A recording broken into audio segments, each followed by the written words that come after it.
আল্লাহু আকবার আল্লাহু আকবার লা ইলাহা ইল্লাল্লাহ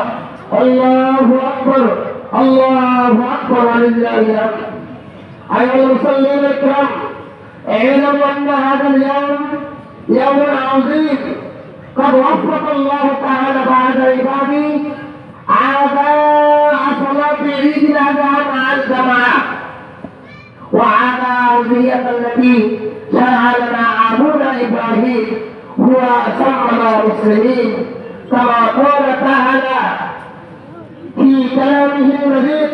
وجاهدوا في الله حق جهاده هو اجتباكم وما جعل عليكم في الدين من حرج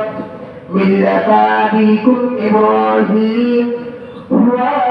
سماكم المسلمين الله أكبر الله أكبر لا إله إلا الله الله أكبر الله أكبر ولله الحمد أيها المسلمون إن الأضحية تعلمنا إطاعة أوامر الله تعالى واجتناب نواهيه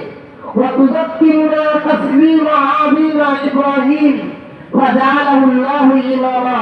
كما قال وإذ ابتلى إبراهيم ربه في كلمة